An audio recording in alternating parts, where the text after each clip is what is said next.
Hello, Manofina.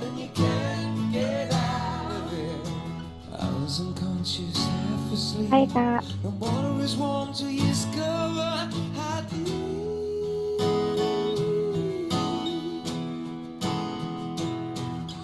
Wasn't jumping for me, it was a fall. It's a long way down to nothing at all. You got to get yourself together. You got stuck in a moment. All right. Thank you, everyone, for being here. Good evening to most of us. Probably good afternoon to any of you. I haven't seen the city yet, but certainly good morning to Ming Kwang. Thank you so much, everyone, for joining this book discussion, Stories We Share But Don't Tell. I would love to give a quick introduction. This event is a collaboration between BBB Book Club and Penguin Random House Southeast Asia. And BBB Book Club, as most of you have known, stands for Bu Ibu Baca Buku Book Club, which literally means Mother Reads Book Club. It is a nonprofit that aims to empower women, particularly mothers, through literacy and critical thinking skills. BBB offers its community of readers various activities such as reading challenges, book reviews, group readings, aka Arisan Buku, and book discussions like the one we're in now. On the other hand, Penguin Random House is a publishing company that is committed to connecting readers and authors and spreading the love of reading. What a beautiful connection between the two. Penguin Random House Southeast Asia has discovered and published new and established local and international voices in English for both adults and children in most countries in the region, some of which have gone to win awards and become bestsellers. I personally can foresee how the two books we're about to discuss are going to be included on the list. And we're so lucky that we have Ming Kwang, the author, among us here. And certainly we're going to ask a lot of questions to him. Stories We Don't Tell and Growing Pains are two books from the Threading Worlds Conversations on Mental Health series. By the name, you can guess each of them is really a collection of conversations around mental health. Conversations in Stories We Don't Tell are with people who have lived experiences of mental health challenges. Meanwhile, Growing Pains talks about pains experienced, particularly by children and youth. Before we learn more about the two books from the author, Hun Ming Kwang himself, I'd like to guide you on a quick Zoom tour so all of us are aware of some Zoom features that we will use in this discussion. First and foremost, please rename yourself, put your name and your city where you live. You can see mine as an example. So name Nadia, and then you can put either dash or line, Bekasi, or wherever you come from. So we know the diversity of the people here. Second, another feature is the reactions feature. Let's try this one together. You can go to reactions and pick one emoji that describes how you are feeling at the moment. In a count of three, some of you have started, great. But in a count of three, you'll click it and we'll see everyone's emoji. So 1, 2, 3, pick one emoji. Wow, amazing. Great. The last Zoom feature that we'll use is the chat feature. Let's try it out. Let's greet each other. You can write hello, selamat malam, apa kabar, whatever you like, just briefly, by the way. And don't hit send yet. I'll count to 3 and we'll hit send together. I just want to make sure that you can use the chat feature because you will need it during the discussion. So let's go to the chat, write something to greet others. In a count of 3, hit send. So 1, 2, 3.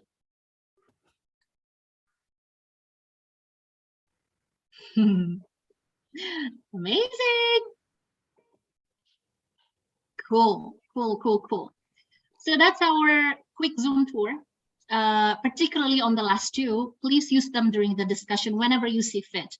Perhaps you've heard something that touches your heart. You can share your heart's reaction. Or perhaps you want to express your agreement. Thumbs up it is. Or if something provokes some thoughts and you'd like to ask a question, then please use chat for that as well. We will pick some of the questions and ask Ming Kwang later, and there will be door prizes as well. Okay. Yes, thank you so much for the greetings. Amazing. So let's start with the agenda first and foremost. I think it's important for us to know what's going to happen in the next 1 hour, 1 hour and a half. You can see in the chat, that's our agenda. We will have a check-in, and then there will be 3 sessions, 3 parts. The first one is about the other story, about Ming Kwang's story, and then the second one is about the conversation on mental health, particularly on the Asians context. And the third part is rapid fire questions. So we will ask quick questions to Ming Kwang for the last session. As a check-in, I'd like to invite all of us to do a breathing exercise. So we can be more relaxed before we enter the discussion. So let's do this. I want you to find a comfortable position. Make sure your back is straight. At the same time, relax your shoulders, ensuring your body is not too tight or feeling stiff. If you're sitting on a chair, place both feet flat on the ground. Keep your hands relaxed on your lap. You can close your eyes or lower your gaze, whichever makes you feel comfortable. And let's start the slow breathing. In through your nose, out through your mouth. In through your nose again.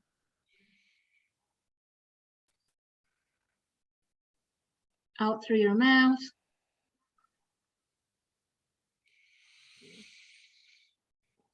Let's do one more time. In through your nose.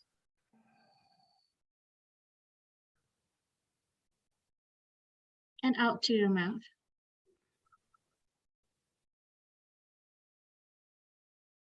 Whenever you feel ready, you can start opening your eyes and be present. Okay, that's our check-in. I think I would like to invite Ming Kwang to the screen. Putih. And let's start the first session. That is the other story. Welcome, Ming Kwang. Hello. Would you like to? Evening, Jakarta. And for those who are from the other parts of the country, like myself, right now I'm in United States and it's early morning, and I'm very, very excited to be here with you guys today. Amazing, amazing. By the way, not only from Jakarta, so we have Bojonegoro and so many different cities in Indonesia. So we're excited to speak with you in this discussion. All right. So, these 2 books, I forgot to show the 2 books. They're beautiful, by the way. Beautiful books. And yeah, this book is full of stories of different people with different backgrounds and contexts that explain the relationship with mental health. But I'd like to start this conversation with your story, Ming Kwang. So what's your story with mental health? I would love to hear from you directly. Yeah. Got it. So first and foremost, let me introduce myself. My name is Ming Kwang. You can call me Han or you can call me MK. So by the day, I'm a spiritual and inner work teacher who is based in Southeast Asia and United States. I'm also an ICF professional life coach, and I'm the author of the 4 books, literally. So one of the things that led me to start with this book itself is that mental health has been a very important aspect of our life for a very long time. But it is also one of the conversations that is so difficult to talk about. And, it's literally, there's no start and there's no end to how we should go about doing that. The reason why I put together this book itself is because, COVID, has rapidly shaped the way we live our life. All right. When COVID first started, many people, were forced, to lock down, during that time itself, as a precaution to stop the virus from spreading.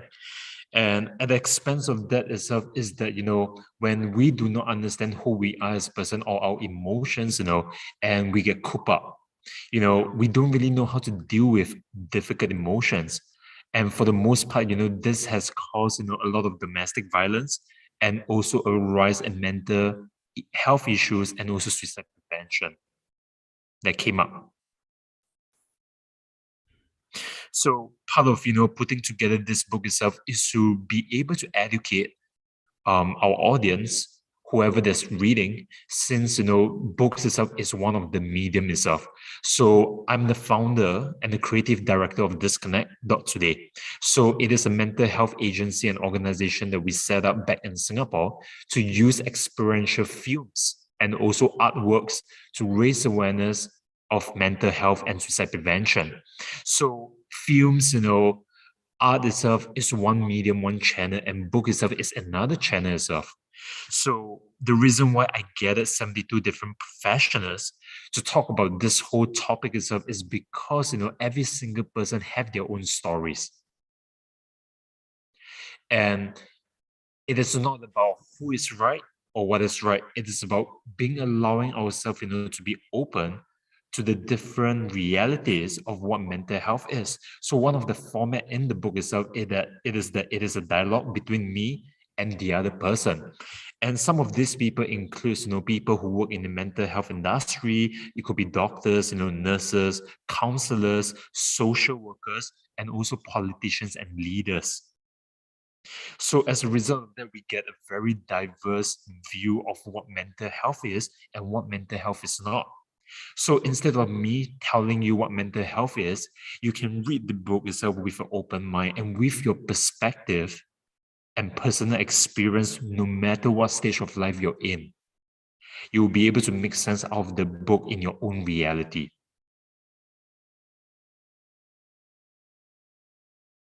Thank you so much for sharing. I think you mentioned about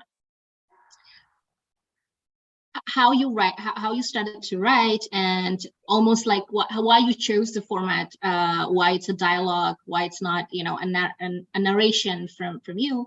I would love to take a step back and hear more. Is there any, personal story, personal anecdotes about you and your experience about mental health that lead you to this work?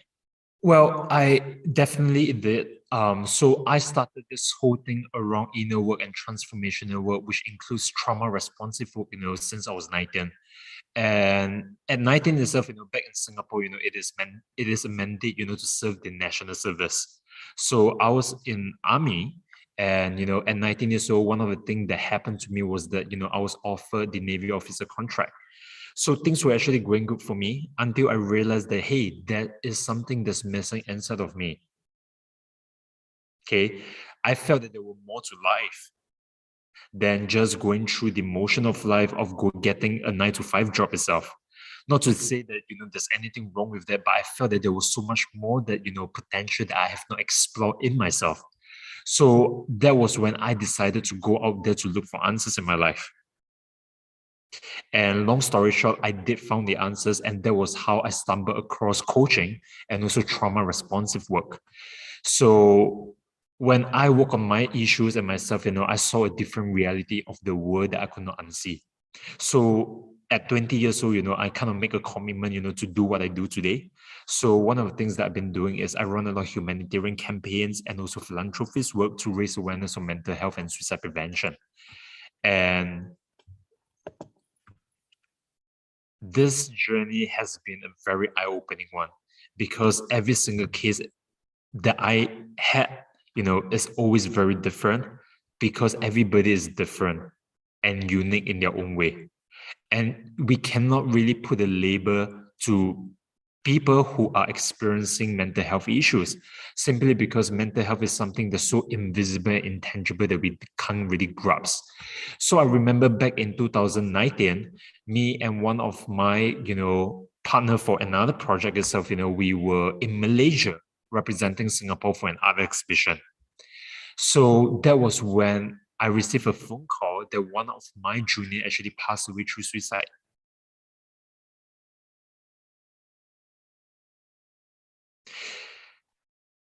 I realized in that moment that, one of the things that I needed to do was to bring whatever that I was really doing to the next level, to the next platform. So one of the conversation I started having is this: how can I create a new medium that has not been done before into the public to raise awareness of mental health and suicide prevention? And naturally, experiential films and art came into my space simply because I was in Malaysia doing that already to begin with. So I went back to Singapore, and one of the things that I started doing was to gather different mental health organization and institution to be part of Disconnect.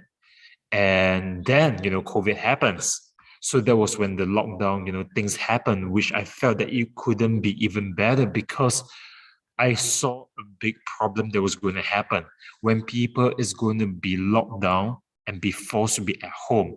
This is where, you kind of get it. We spend 1/3 of our life force on the day job, on the 9 to 5, and for many people, I'm not saying everybody, but for many people out there, they don't really feel connected to what they do. There is certain misalignments. Sometimes when we don't deal with these misalignments, it can create an emotion that starts stacking it up. And when that happens itself, and we are put into an environment where we have to be at home almost 24/7 during that period of time, it gets really difficult to handle the difficult emotion, and sometimes it just explodes. So a lot of the mental health professionals that I spoke about, in the book itself, from the public sector, they noticed that there's a rise of calls, for people seeking for help during that time. So that was back in January in 2020 when COVID happened. Then what happened was, on September, during World Suicide Prevention Awareness Month, we had our first exhibition in Singapore. And it was quite an eye-opener, which led us in December to do a full exhibition where we showcase, 7 works, in big galleries where we have 5,000 visitors over 5 weeks. And, we have, certain big names, organizations who were our partners, including the Temasek Shop House as well. Then after that, the next year during World Mental Health Month, we had other exhibitions. So literally the book is really another form of medium trying to reach out to the public, trying to bring new perspective, new insight around mental health and suicide prevention. Oh, what a journey. And first and foremost, I'm so sorry to hear about your friend, and thank you so much for sharing with us. And yeah, it really sparks a lot of questions. But one of the things that I would like to hear your response is, so is it a fair understanding that the key to mental health is also to know oneself? You mentioned about, us being with ourselves, somewhat forced to do it during COVID. So I would love to hear your perspective on that. Well, let's put it this way, Nadia. We have a physical body, we have a mental body, we have an emotional body. And among that, we have our own awareness as well. So mental health is, we're going to realize that, each of it's never a one monologue direction that we're looking at. A lot of times, mental health issues, people have, come from emotional baggages that has been accumulated over time. For instance, one of the loopholes that I see as a blind spot is this. Everybody, most of us, we go to school. All right. And the problem with this is this. School doesn't prepare us to teach us how to understand our emotions. Now, Can you please say that again? Can you please say that again? I would love to hear that again. Okay. Schools didn't prepare us or teach us how to feel our emotions or how to work with our emotions. We think that emotions is about knowing that we're angry, we are sad, we're happy. But what if I'm going to present you a different perspective that emotions come in layers? Okay, for example, the other end of the spectrum of sadness is grief. On another end of the spectrum of happiness is joy. And of course, on another hand of anger is wrath. And in between them itself, there's many deep layers of emotions. But you see, for the most part, we go to school teach us how to think. And I hope that school actually teach you how to think. Because for the most part, in Asia, we were taught to memorize. Okay? And there's nothing wrong with that. Okay, but the problem is, we were not taught how to feel. So as a result of that, we never really quite understood how we feel. For instance, we think that we should only feel anger or happiness or sadness in one moment. But what if emotions can come in multiple layers at the same time? Which is why sometimes we feel that we have mixed feelings, but we don't really understand how to handle it, how to deal with it. For instance, a logical decision would have taken a normal person, an average person with average IQ, 3 seconds to make. But yet sometimes we get held back by our emotions, by our fear, by the feelings that we don't really know how to deal with. And sometimes, feelings can be very subjective. So this is where it gets really complex as an equation itself. It is not something that we can just look at it from just mental health perspective, but instead we have to look at it from a whole, from the well-being and the whole psychology of a person itself. In terms of mental health, in terms of emotional wellness, in terms of physical health as well. And of course, there are more other factors as well. Nadia, does that make sense? That makes a lot of sense. I think not only we're not taught how to feel, I think at some point we're also not allowed to feel. Sometimes, when, I don't know if this is universal experience, but I remember when I was a kid, like, don't cry. It's not like there's a judgment. Correct. Yeah, there's a judgment towards certain emotions, which actually are helpful, I think, for our growth, for our social life. Considering that we live in a very sophisticated world that we live in, technology has advanced so far. This actually brings up a lot of new potential issues, and if we don't look into our mental well-being and also our emotional wellness, we can't really say that we're whole as a person. So one of the things that I'm concerned about when I do the work itself, is really about are we really thriving? Are we living our life well? Now, then that brings another question. What does a good and fulfilling life look like for you? Okay, now, when we talk about good and fulfilling, we are no longer just looking into you dealing with a survival. We're talking about what makes you thrive as a person. Okay, not just in your career, not just in your finances, but also in other aspects, including your family relationship, your social relationship, your personal relationship, your health, your vitality as a person, your ability to create results in your life, aka your performance, your ability to be free. Many of us, we don't allow ourselves to be free. We put on a lot of inhibitions and limitations upon ourselves. And that kind of trap us, And, emotions is one of the things, there's also mental constraint, there's also physical constraint as well. How we hold ourselves back from doing what matters. And ultimately, when we talk about good and fulfilling, good in the sense that we are not here to hurt or harm anybody in the process of getting enough for ourselves. Good in the sense that, we want to live a deep and meaningful life that's true to who we are. Now, fulfillment here really refers to living a life where you can really say that, hey, by the end of your lifetime, you can say that at least you can say that you have lived a worthwhile life. So it brings the question of, what does a worthwhile life really look like for you? And I believe that all men need to answer that before we go, because there also lies in the purpose that has yet to be fulfilled. If that makes any sense.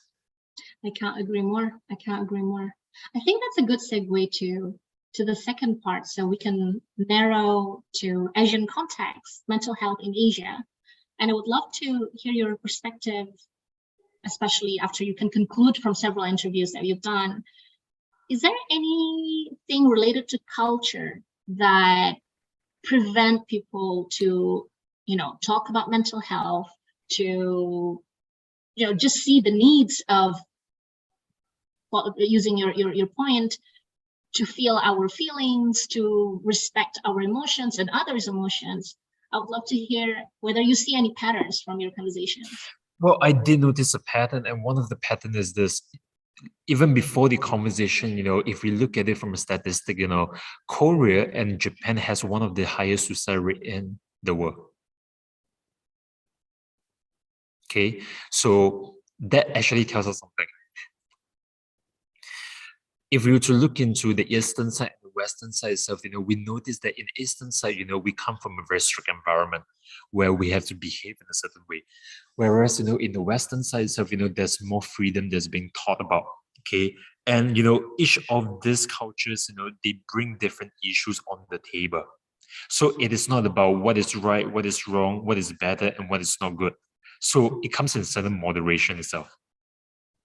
So a lot of the Asian itself, we tend to keep our emotions to ourselves. We don't really express it, okay, for the most part. And simply because you must understand that from your parents' generation, we come from a place whereby we were taught that we have to work hard. We were taught that we have to behave in a certain way. Okay. But sometimes, the way that we behave itself, kind of, we have to cut a certain part of ourselves, which means that we can't really be authentic and be full and be whole. So suppression itself, the best way to understand suppression itself is that how many of you guys have studied physics in school? Nadia, have you studied physics in school? Okay, so in physics itself, one of the things that you learn, in science, when you were in high school itself, is Newton's third law. Now, Newton's third law suggests that whatever action force there is always a reaction force. Guess what? When you're suppressing your emotion, you're kind of putting a force down onto yourself. And the consequence of that is that there's always an upward force that will come back to you. And that's where the problem is. Sometimes when we suppress our emotions so much that, we don't know when the emotion is going to come back at us. And the problem is, they don't come back at us one at a time. Sometimes they come all at us at the same time. And the problem is because we are not prepared for it, when it all hits you, you don't have the capacity to manage it or to handle it. And your whole mind, just start breaking down and you start collapsing. So personal experience I'm going to share. I have personally stopped people from jumping down.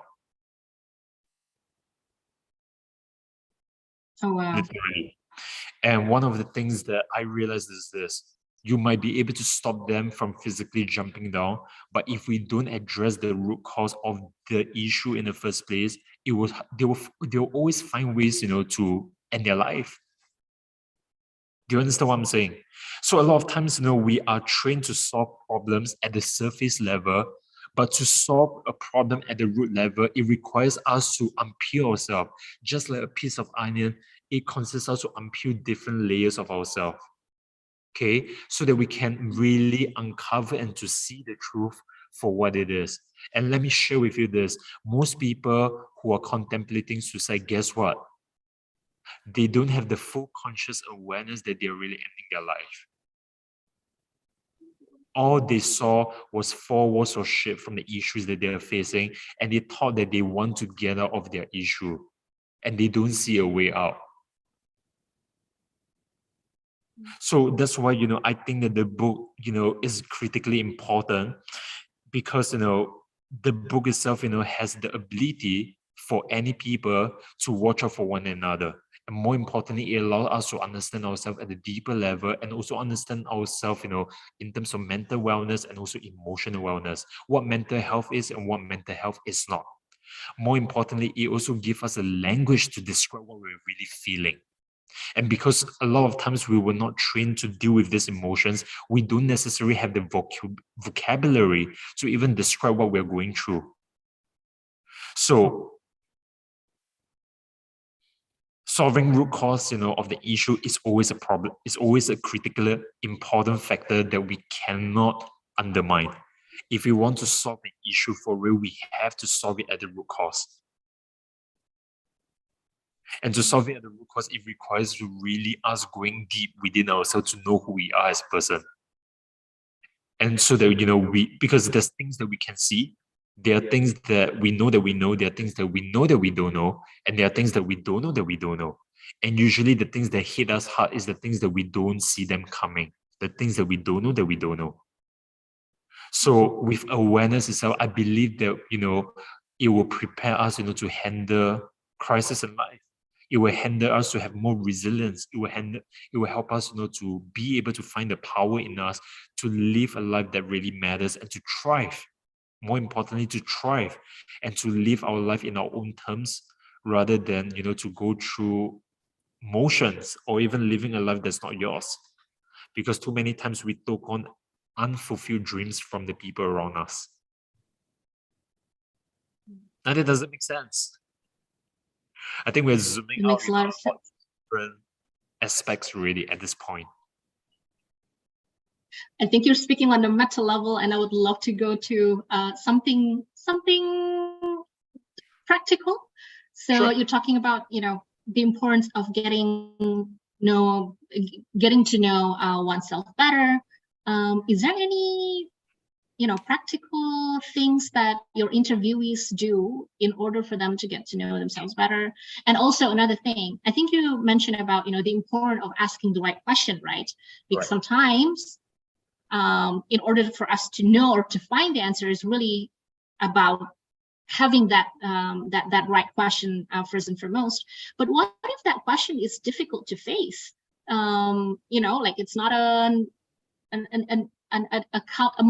what is it? It's not the most comfortable situation to be in to deal with those questions. What should we do about it? What do you say about that? Well, I think, the first thing that we're going to have, is to realize that, when we ask ourselves questions that matters, okay, it will get confronting because your whole truth is being confronted, okay?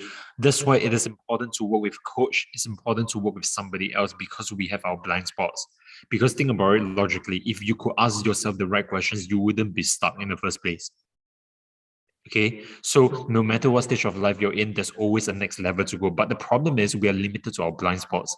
We are limited to what we can see and what we know. Okay, so part of the game itself is really about having that openness, okay, and having the courage, to face what is necessary. What you think you want may not necessarily be what you think you need. Okay, sometimes people think that if you talk about your feelings, talking about feelings is the first step itself. Okay, but as social medias evolve itself, technology become more advanced, we realize that people. Okay, so put it this way. Let me put it in a different way. Recently, more and more people are talking about mental health. Okay, that's a good thing. Considering where we came from, where we were not open to talk about this in the first place, or rather most people didn't even have a notion that there's this thing called mental health. So there's certain progress that has been made over the last 10 years. Now it comes a new problem. Okay, I feel that the world is ready for the next lesson, which is about discernment. Too many times during COVID, people started using mental health as an issue not to face the responsibilities of their life. Do you understand what I'm saying? Can you please tell us more about that?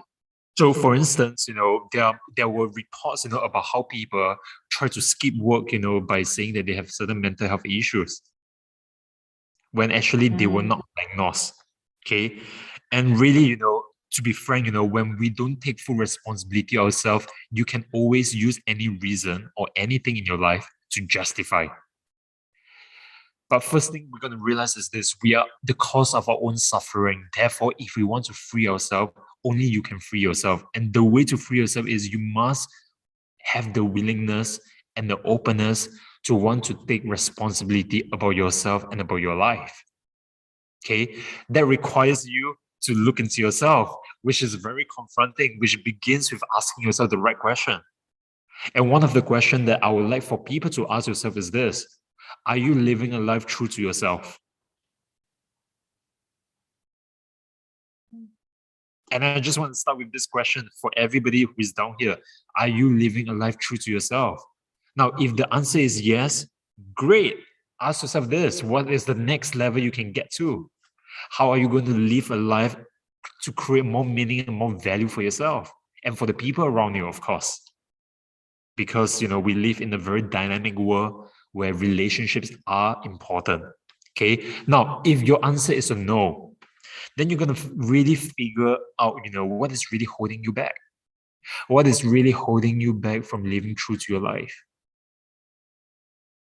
Because, one of the things that we know is this: we are not going to live forever. Forever isn't really there. It's an illusion. But yet, how come, we are living our life wasting the time and the moments that we have. So for instance, even when you are with another person, you could ask yourself this, are you really connecting with the other person?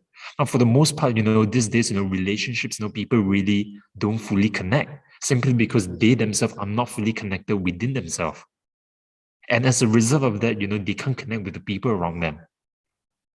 Okay, relationships become superficial. And I realized that, for us to begin to connect deeper at this level, we have to first connect deeply with ourselves.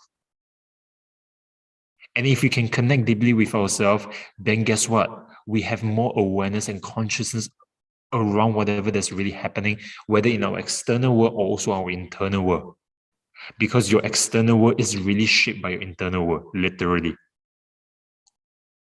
So think about it this way, how come our circumstances are so different? How come different people face different issues and situations externally? How come certain people relationship is like that, not like this? And I want to say that childhood traumas actually play a huge part in shaping us to be the person we are today. Does that make sense? Yeah. I have a follow-up question to what you just said. Okay. Is it what do you say to people who say, isn't it a privilege to be able to say, I have the power of or the option to choose whether or not I want to live the life that I want, because I can, where I'm going to? I got it. You see, the problem with this question is this. Okay, so why don't you tell me the question? I know what you're going to ask me, but, tell me the question. How about people who don't have that privilege, who, maybe have other priorities that they need to, to serve. And when they do that, they actually don't live the life that they want because, because they just have different priorities. Whatever I'm going to say, is going to be very controversial, but I want to say that, the space that I'm coming from is that I've trained many successful people in life.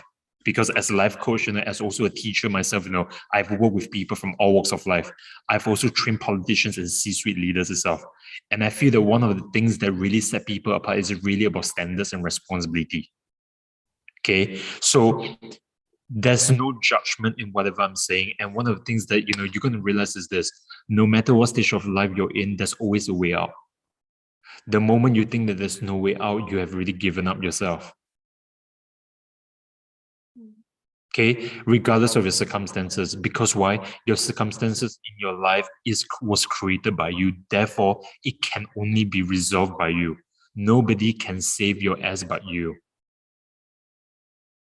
The only question is, are you willing to do what it takes to step out from whatever hole you're in so that you can begin to live your life, that you can say that you own your life?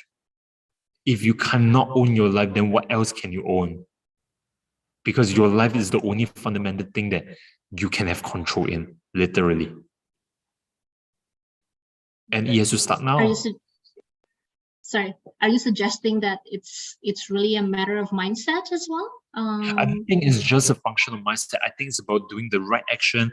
It is also the right attitude, the way that you conduct your life.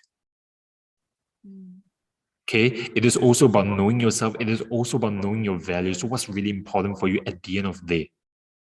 Okay, and really, your life is yours. If you don't live your life now, then when else are you going to live? Whatever excuses that we make, in our life, they become our reality. Literally, that's that. Okay, so one of the things that I always make sure that people really have the awareness, understanding is this: watch out for what you say to yourself, because you don't know whatever you say to yourself really helps you or traps you. And many times, people don't understand what they're wishing for and what they're asking for, which kind of explains to you why they are kind of nowhere. Okay, so first thing first, we have to have the awareness to realize that this is your life. You have to live your life. Second of all, it's about owning the responsibility. Responsibility, the word comes from your ability to respond. Response plus ability. For a person to take responsibility of their life, they must have the ability to respond. Okay, so it is not about blaming, it is not about saying, who's in charge, but it's really about recognizing that this is your life. You're going to live your life. That's it.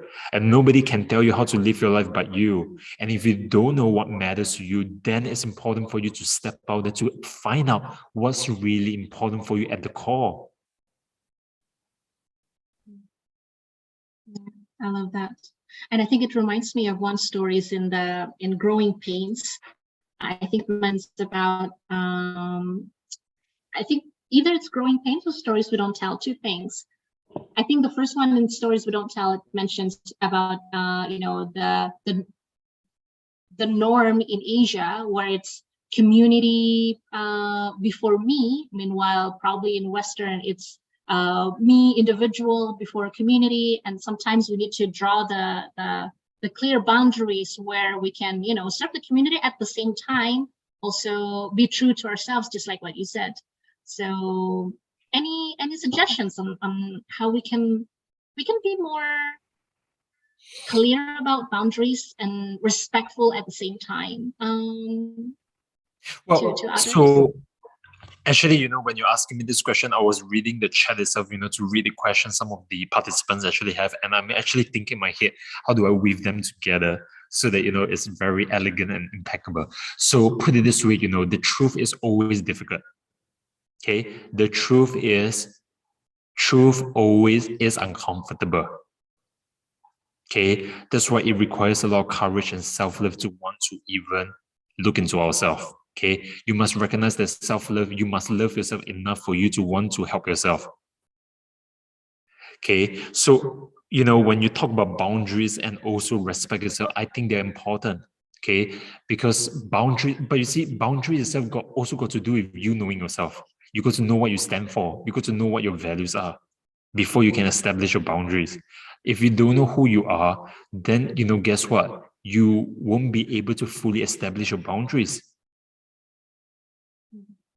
Does that make sense? You're going to know what's important for you. Boundary is literally about setting a, rule and engagement in terms of how people engage with you, in terms of what are the lines you won't cross. But you're going to first know what is on your side first, which goes back to knowing yourself. And, the thing about boundary is this, sometimes people get angry, but what's the purpose of anger? The purpose of anger is so that you can take the appropriate action to change your now time, not tomorrow, but now. The present time. Okay, boundary itself, when your boundary is crossed, naturally the first emotion that will get triggered is anger. So every single emotion that you feel, there's always a purpose to it. But the problem is, because we were not trained or we were not taught, we don't really understand how to use it. We don't really understand what it all means. Sometimes we just think that it is what it is, and sometimes we don't know what to do, and we just wait for time to pass by, or when a person is angry, they go and sleep, rather than healthily resolve the issue. Okay, so just like there is a purpose for grief too, which I mentioned in the book itself at the start. I believe you saw that.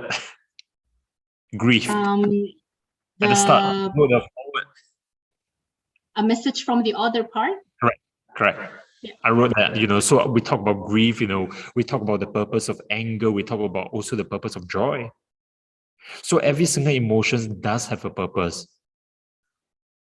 Okay, you see, if only we are educated in the awareness of our emotions, could we have lived our life in a very different direction? So let's bring that into a more systematic point. If we live in an environment where the environment actually supports us in terms of how we feel and how to deal with complex emotions, would our life turn out much more differently than the person that you are today? I believe so. And I believe that our emotions has a lot of potential to educate us about who we really are as a person, what really matters to us. Okay, but case in point, it is really about knowing yourself. So, yeah. You want to go to the chat, the question on the chat? Yeah, I'm actually looking at it. So, part of it is really about, it's always important, to have somebody around you who is able to guide you, because you have your own blind spots. You can only see what you can see.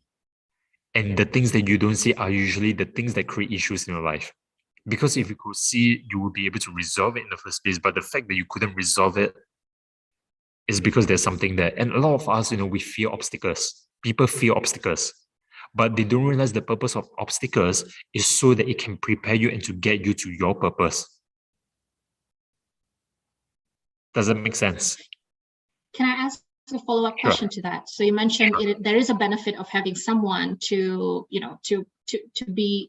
put the mirror in front of you and to tell you what your blind spot is. I would like to take that further in the context of having a mental health challenge. When do you think we need to seek help, or is it something that we can face with friends? Or I would love to hear your perspective. Well, that's why the books becomes very important, because the books actually prepare one another, to spot out or to, see the indicators and the signs, when people have certain mental health issues. And, one of the things itself, that is important is, we can look out for one another. Okay. Partly also reason why I put the book in this format where it is pure conversation and dialogue itself is also because I want to make it simple for anybody to be able to pick this book up, including people from high school. Because I feel that the awareness of emotions, if we can start at an earlier age, maybe people's life will be very different. Maybe the way we handle relationship will be very different.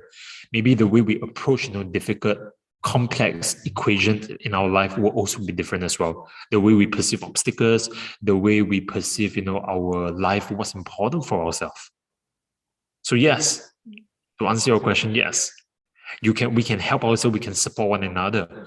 But of course, if a person, is depressed or has certain suicidal tendencies, it's always important to ask for help early.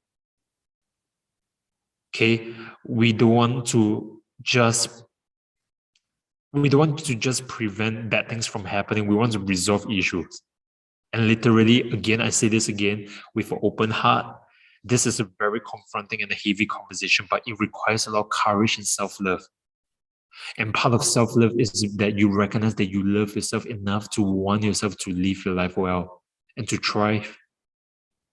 And that takes a lot of, work on yourself.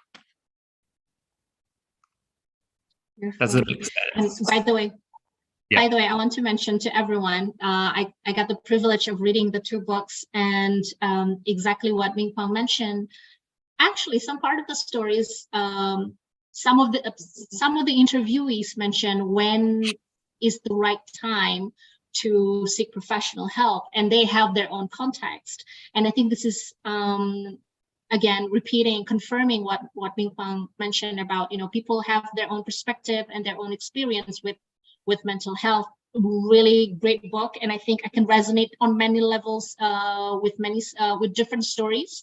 So yeah, I think it's a very complicated, complex, at the same time important conversation that we need to have.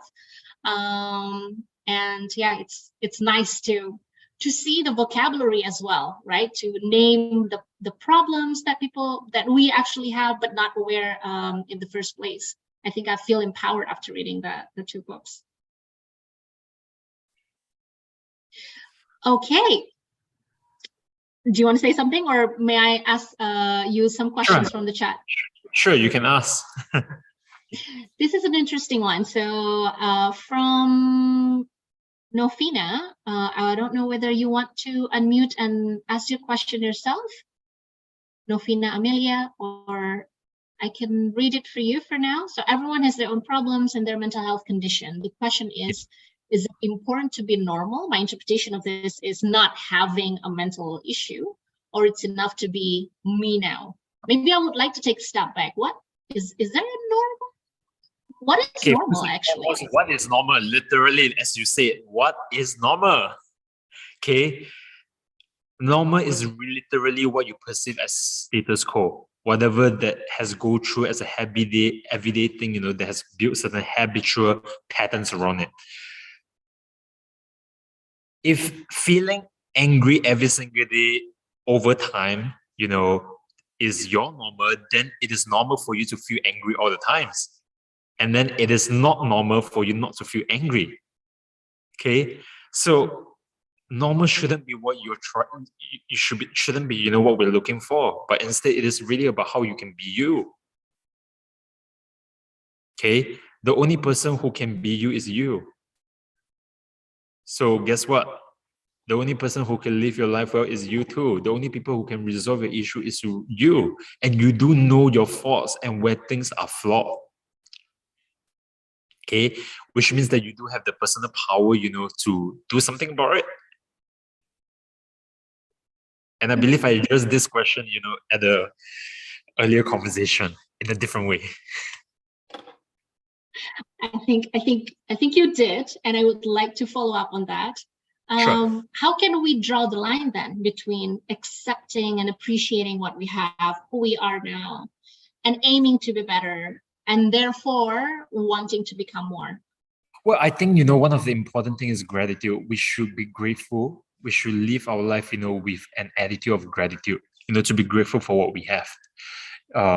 When we can acknowledge and recognize what we have, we can look into how we can get to the next level. So a lot of times, people don't find completion in things.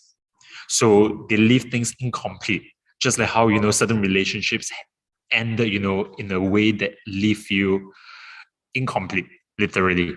So I think that it's always important to resolve incompletions, okay, so that we can find completion and to put a full stop to certain things so that we can move to the next level. Otherwise, things will always spill from one place to another place. And it always becomes like a roller coaster, okay? Now, that comes with a lot of responsibility. It also comes with a lot of power as well, okay? A lot of times people don't realize that physical disease that we see, like for example, cancer, or that they do have its original roots with emotional baggage, okay? Issues from different parts of us, they are intertwined, interconnected. For example, research and studies have shown that, cancer, one of the major emotional diseases that manifests cancer is grief. When we don't know how to deal with grief, the emptiness inside of us, it can manifest into chronic disease. That's why it's important for us to know ourselves, to know who we are, because we are no longer just looking at mental health, but we're looking to your whole well-being as a person, including your physical health, emotional health, and mental health.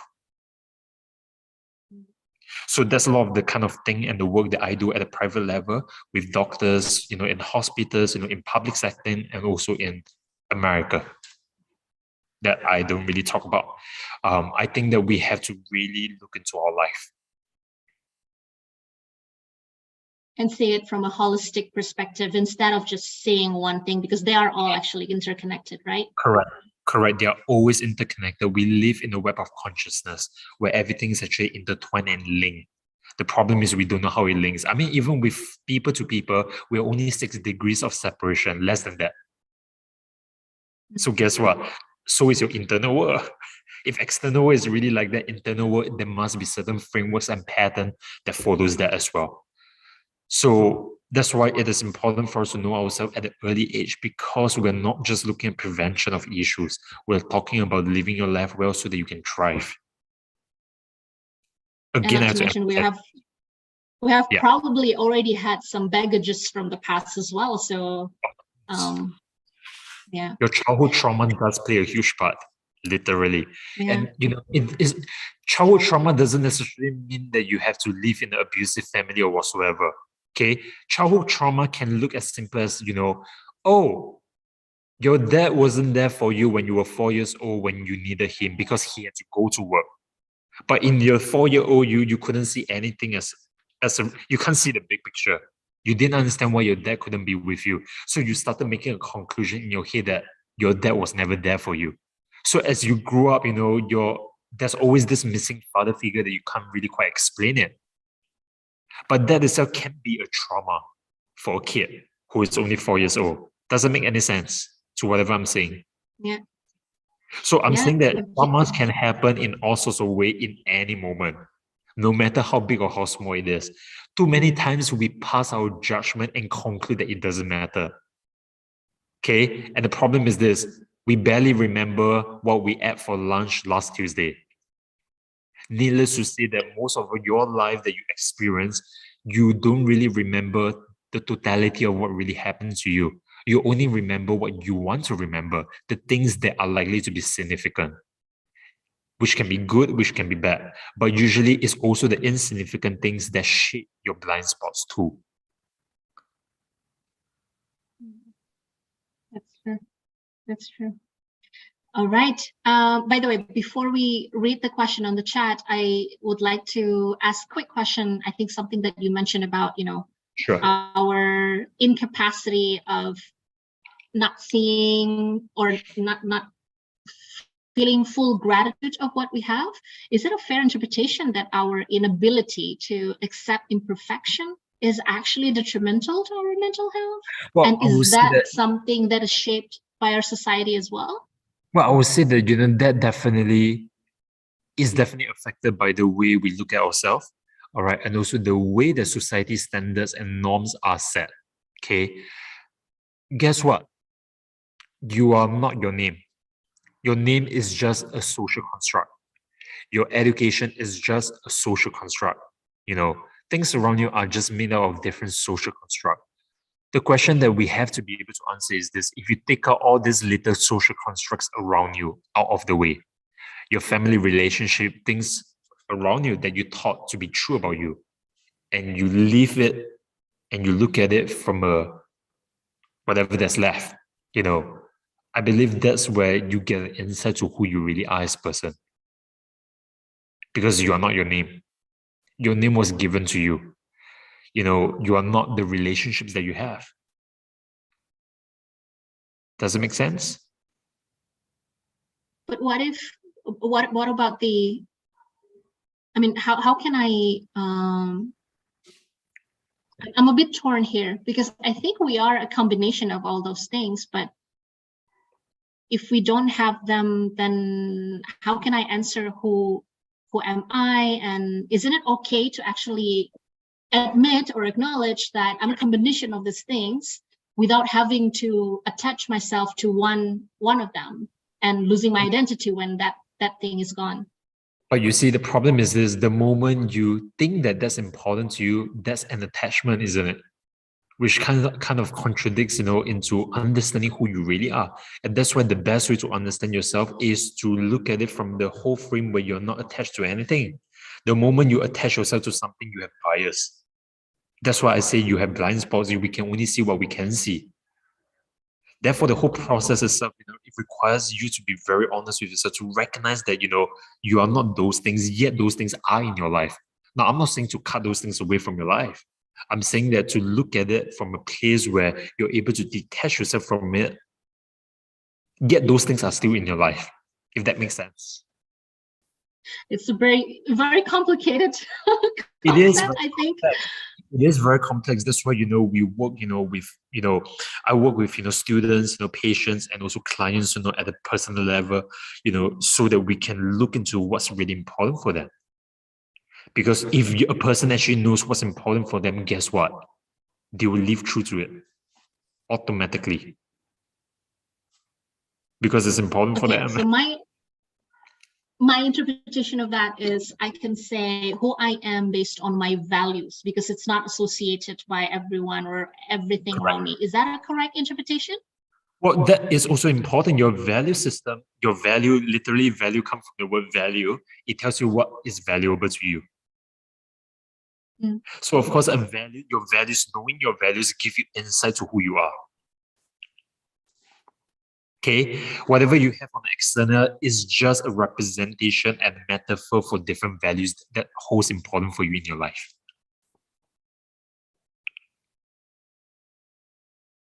Sorry, it's a bit choppy. I don't know if it's just me, but can you please repeat the last sentence?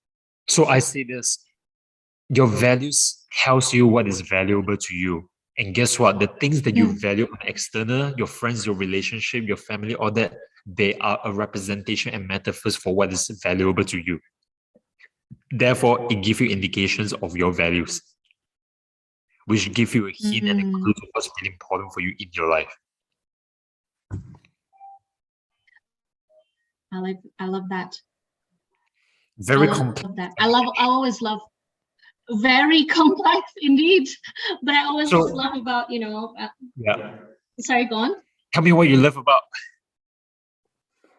No, I was going to say, I Yeah. always love, the question or the journey to question our values. And I think I don't know if it's universal again. Sometimes I think what I valued maybe 10 years ago is completely different with what I value now. I think people Right. evolve as well, right? So it's a Completely question evolve. of all time, not something that, I question now and then I'm good for the rest of my life. Is that But let's look correct? at it. Let's look at it from a different perspective. Okay. So you're right in terms of that we transform, we evolve. But what is at our core always will remain true because your core is the thing that's closest to your soul.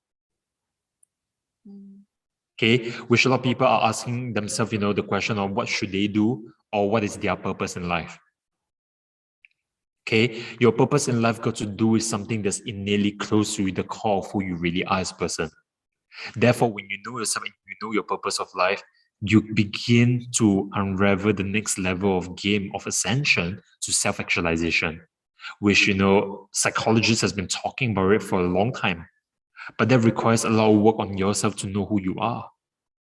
So guess what? Even though we live in the times, where things are changing, the form might be different, but the core can still be consistent, which begs the question, what is your true self? What is the most It always authentic? goes back to that point. Correct. So, Nadia, I was thinking, at this point, I would like to play a video for the audience, who are here. Okay.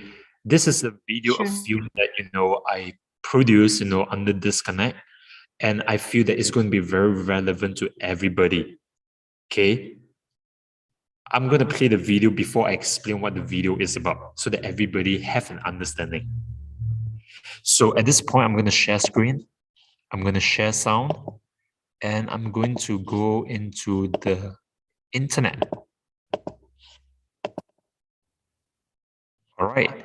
So I'm going to play the video at this point. So let me mute myself. Do you guys know each other? Oh, no. No, don't know. The deepest loss in my life is kind of an ongoing loss. It's not something that has happened in the past.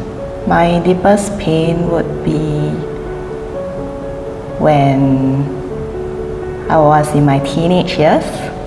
My dad and my stepmom were about to go through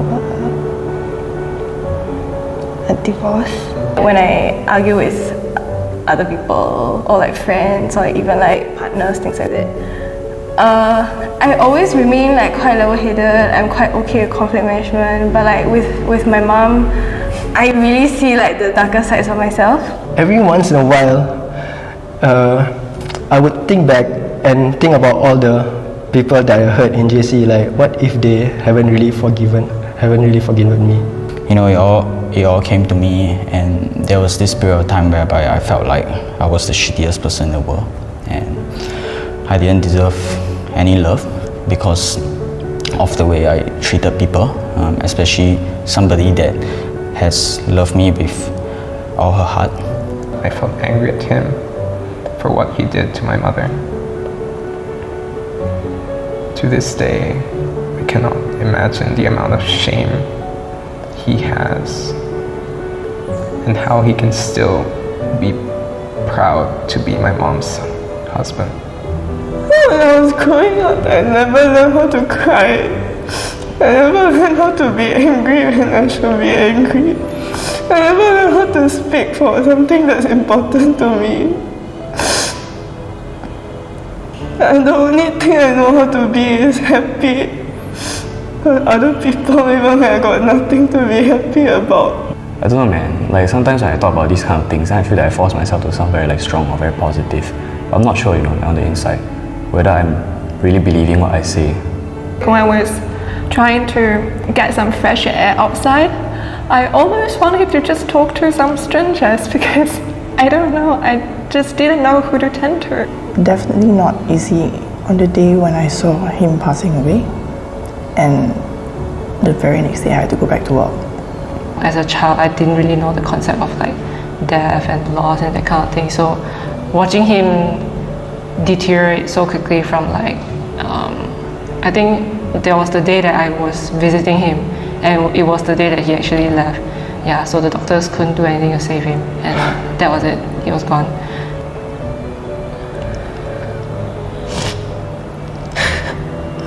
I think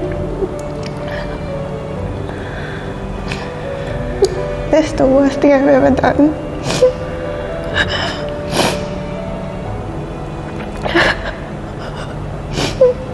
I've never said this out loud before.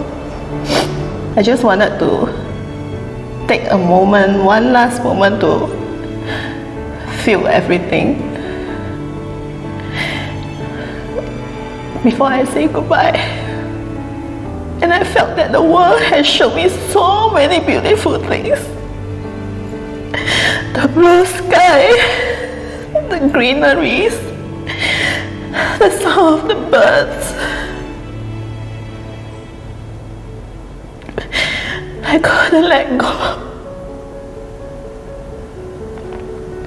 I feel you. And that day, I rebirthed with the name Faith.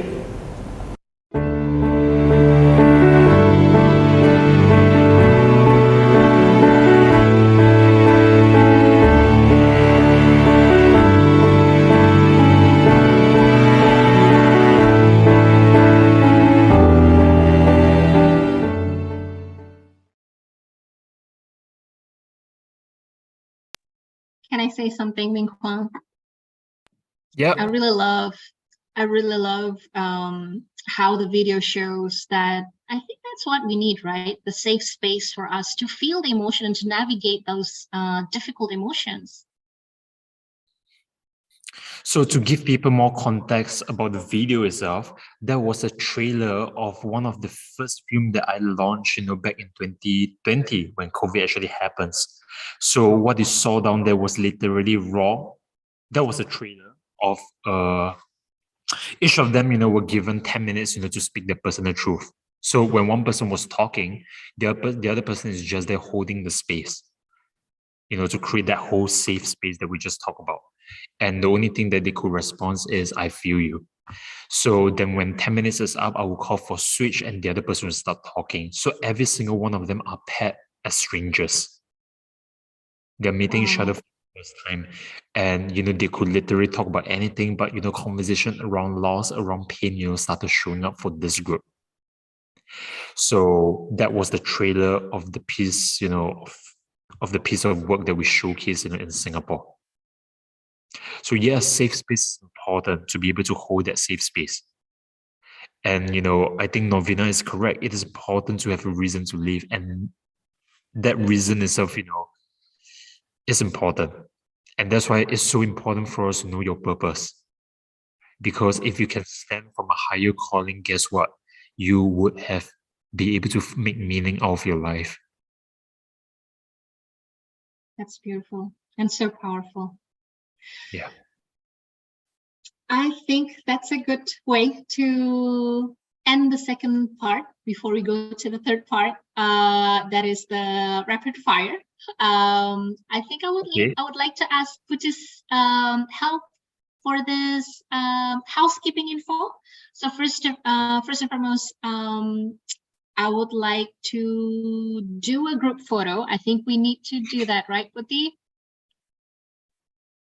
Okay, so everyone, this is almost like the break session before we go to the rapid fire, where we will ask Ming Kwang questions and he needs to respond briefly. Yeah, so let's do some housekeeping. Start with the group photo. Are we ready, Puti? Yes. So is everyone ready? Please turn on your camera if you want to, and if it's possible. Okay.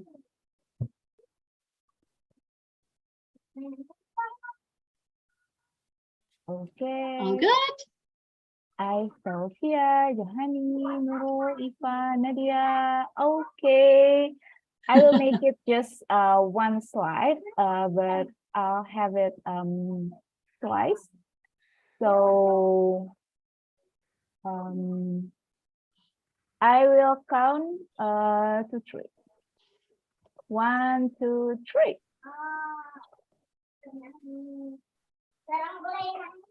Okay. Another one. Another one. I forgot. I should have shown the book. Ming Kwang, you have all the background. That's so beautiful. Because we believe in second chance. Okay. I'll count to 3. 1, 1, 2, 3. Okay, perfect.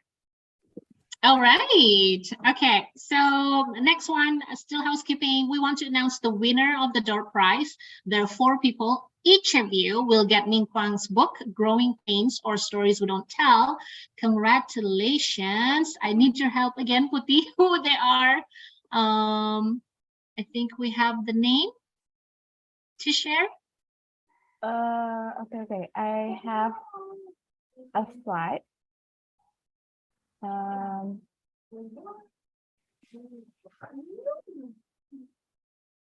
Okay, so we have 4 winners based on Instagram posts. 2 for the stories we don't tell. They are Dita SDRM, Joella Dita SDRM, and the next one is Veronica Kudo. Veronica Kudo, selamat. Kemudian for Growing Pains, Camera Lucida, and November 3, I don't know, November _M. So these are the 4 lucky and selected participants. And the other 2 winners that will get 1 copy of Stories That We Don't Tell and 1 copy of Growing Pains will be announced later on our Instagram at BBB Book Club. And Amazing. Another information, you can enjoy a special 20% off discount for pre-ordering these books by Ming Kwang at Kinokuniya Jakarta. You can scan the barcode here, you can WhatsApp, or we also have a link. We really love Bitly, so you can have it like bit.ly/BBB strip HMK strip. That's my name. Dash. What is it? That is your name. What is PO? Pre-order. Pre-order. Oh, okay, got it. But the book and the whole book is already out, so I believe that they will be able to get it too. I think it was out like amazing. last week or something. Yeah.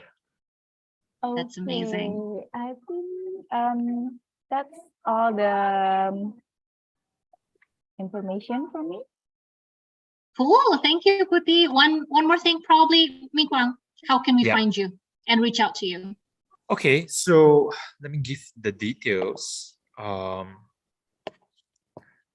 You can Google me. You probably see a lot of articles, around, disconnect, the kind of mental health work that we do. Other than that, you can reach out to me on my website. That's my email address that I just posted on the chat. And also you can follow us on Instagram at disconnect.today. I don't have an Instagram account, so you can use the disconnect one. And, anything you can reach out from email or also from DM.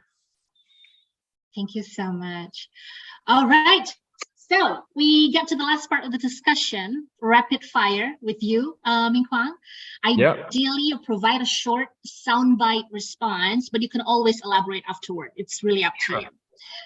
Just give me a sign when you'd like to elaborate, so I will give you the space to do so. Before we go, any plan to come to Jakarta? Well, if I'm invited, I would definitely take on the invitation. I love, to travel, to meet different people, to teach different people. So that's why, one of the things is I travel quite a bit to teach people, to go to different lands, different places to teach people. So I will be excited about that. Oh, we would love to experience Disconnect, that safe space, being paired with strangers and share our stories. I was let's see. Yeah, I was actually just in South Korea, earlier before I came to America, to be teaching in South Korea. Very, very interesting experience because of the culture difference, there's always a lot of things that is different. So the way to teach awareness work, is always also very different.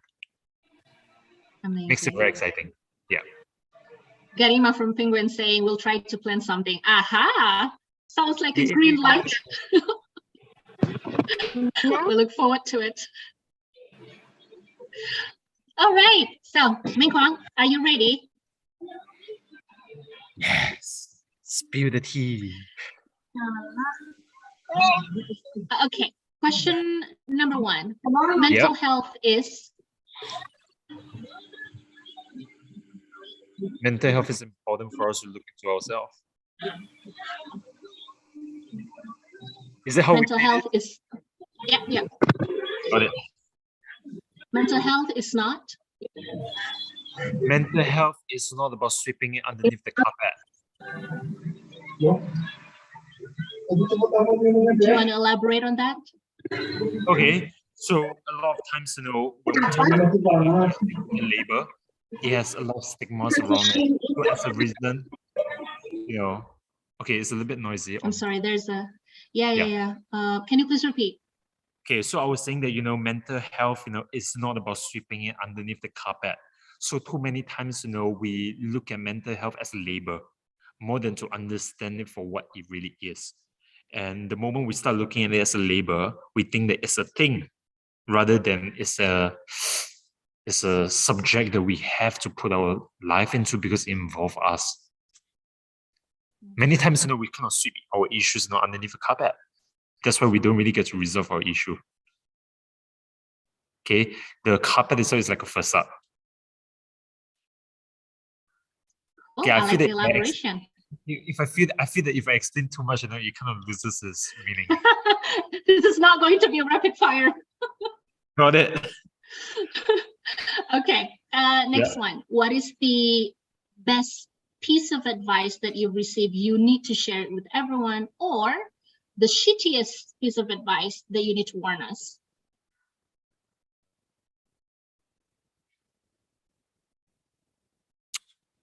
Let's start with the first one. The best advice that I have been giving you for the last 1 hour and a half is really about living your life true to yourself. Go out there and live your life. The only time that you know that you have for sure is now. Tomorrow may not come. Sometimes we take our life for granted and we miss opportunities, we miss moments in life, and some of these moments are never coming back. So pick your phone up. If you need to talk to your parents, talk to them while you still have time. Because someday all of you guys, we are all going to be an orphan. And again, I say this with a lot of grace, with a lot of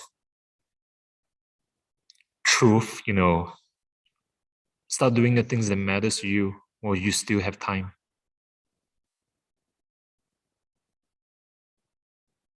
That's my best advice. Okay. Now the worst advice. Okay. The worst advice that I've heard, that people receive,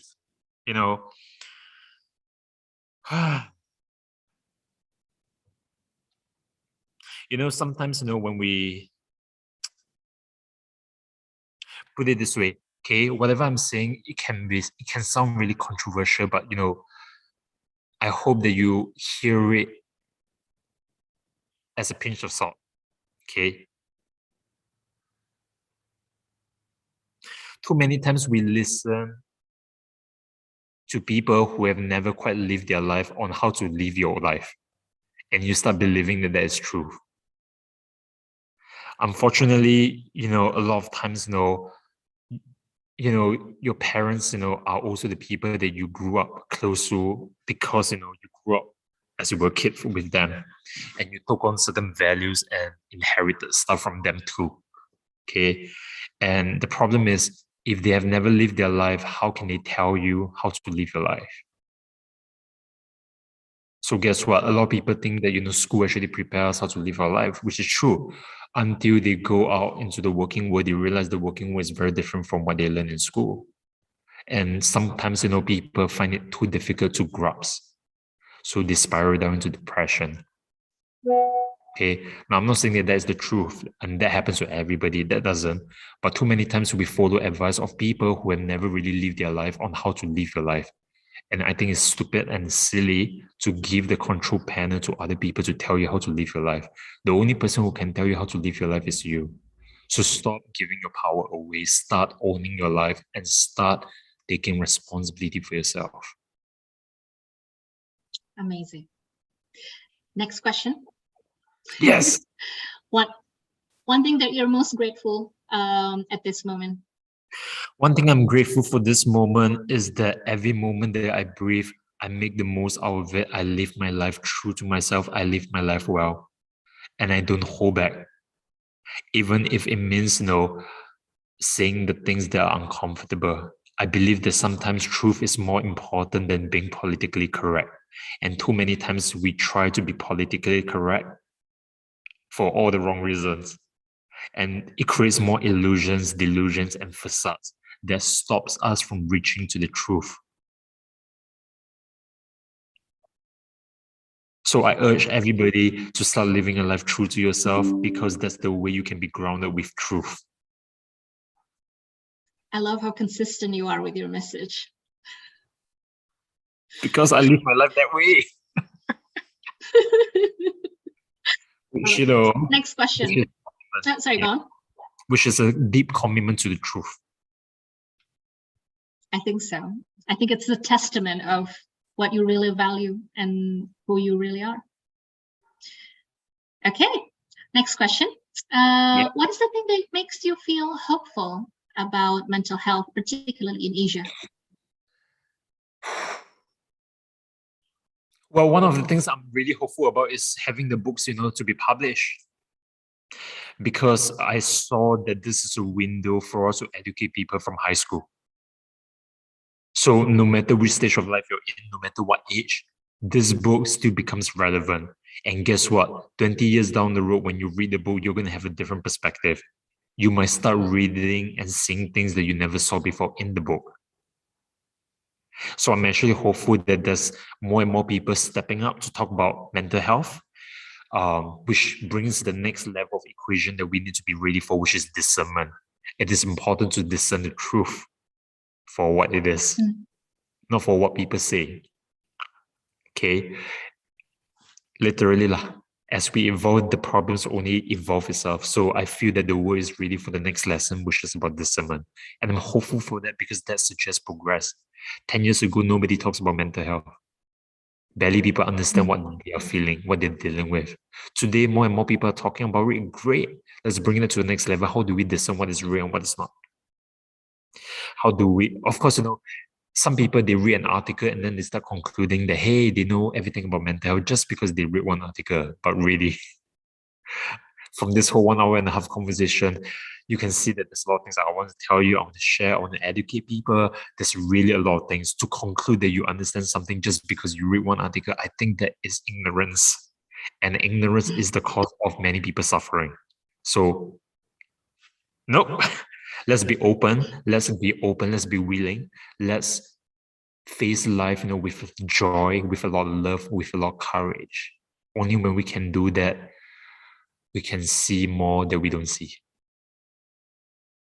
Beautiful. That gives me a sense of hope too. To be honest with you, I think I feel super helpful about mental health, being brought to the next level with your book, because there's so many cultural contexts that I didn't see in other books that I've read. So yeah, I think I can resonate with your answer, that I feel hopeful about your book coming out. One last thing. Sure. One thing that you look forward to. One thing I look forward to is coming back to Singapore so that, I can do more book launch, and school tours, to publicize the book so that the book actually reach out to more masses.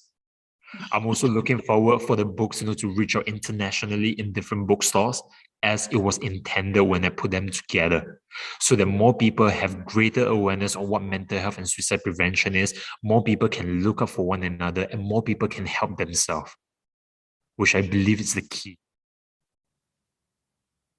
Everyone is wishing you well, I think. I wish you well. Thank you so much for being. Thank you so much for being here and sharing with us. I deeply appreciate you and your work, Ming Kwang. It's been a delight. Thank you. So once again, I'm going to put down this thing, my website, my email, and follow us on Instagram. So this is where you can reach out to me in person. We can have a conversation. If you'd like me to go to Jakarta to teach something, I'll be more than happy. So Garima, nudging Garima because already saying. Look forward to that. Okay, So, Ming Kwang, as it is early morning on my side. The sun has finally arisen. I wish you guys best in your endeavors. May you find fulfillment, joy, and love in your life. Thank you for having me today. Thank you. Thank you so much for sharing, for being you, really. Oh, wow. Lots of love. I think you want to take time to read the message on the chat. Lots of them. Yeah.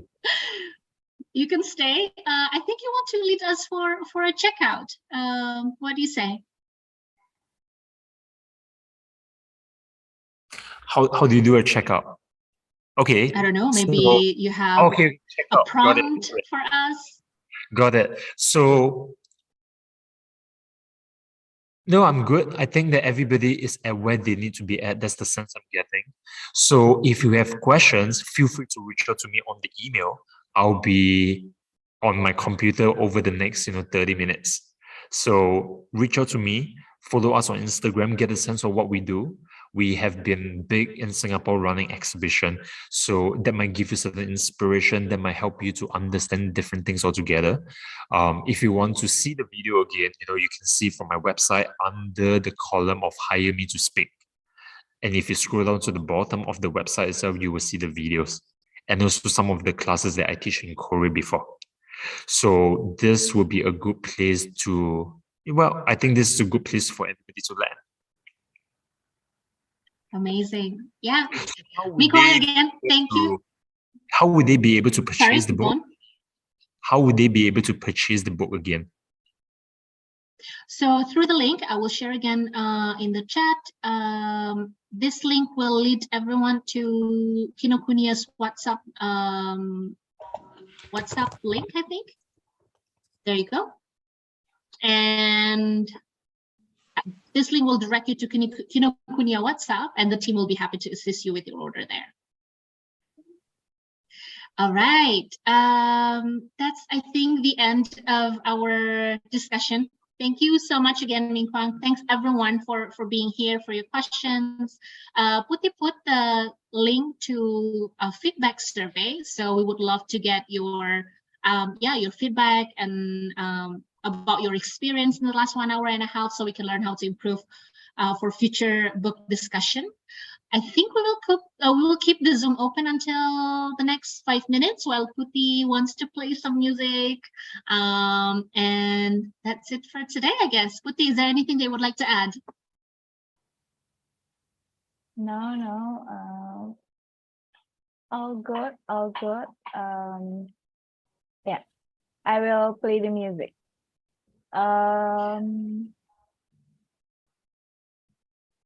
And everyone, please do take the time to fill in the survey. Ming Kwang, I would like to invite you to read the chat. I think there are lovely messages there. Wishing you right awesome. Yes. Yeah.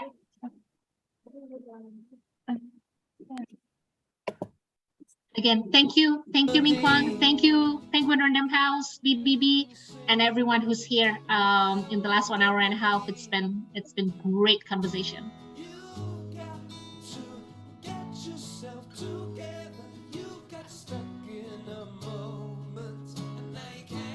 And if you wish, you can actually unmute and just say bye or.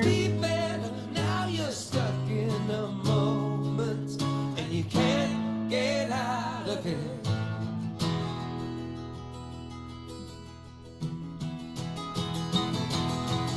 I will not forsake the colors that you bring, the nights you fill with flowers, hey, that left you with nothing. I'm still enchanted by the light you brought to me. Listen through your ears, through your eyes, I can see you are such a fool to worry like you do. Oh, I know it's tough, and you can never get enough of what you don't. Wow, a lot of chat. Thank you, everyone. You got to get yourself together. You got stuck in a moment. Now you can't get out of it. Oh Lord, look at you now. You got yourself stuck in a moment, and you can't get out of it. I was unconscious, half asleep. The water is warm till you discover how deep.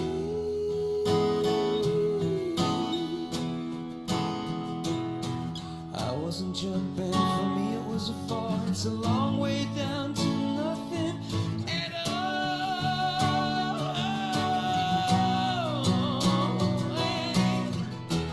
You got to get yourself together.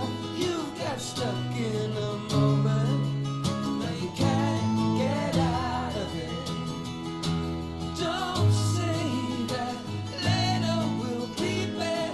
Now you're stuck in a moment, and you can't get out of it.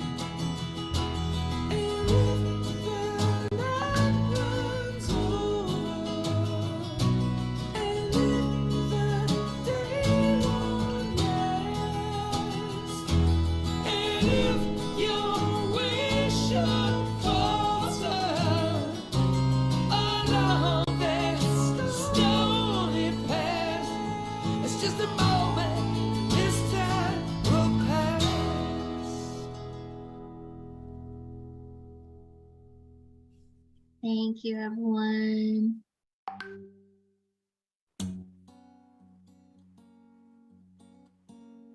That's a good song too. I love it. When you look so good, the pain in your face doesn't show.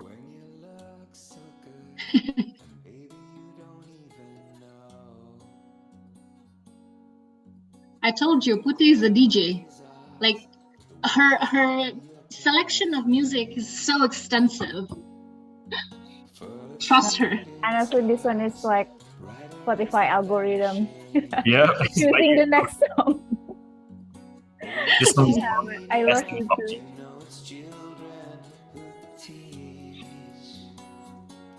Thank you, everyone. Oh, lovely messages on the chat.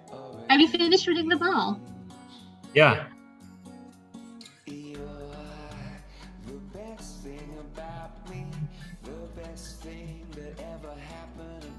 Oh.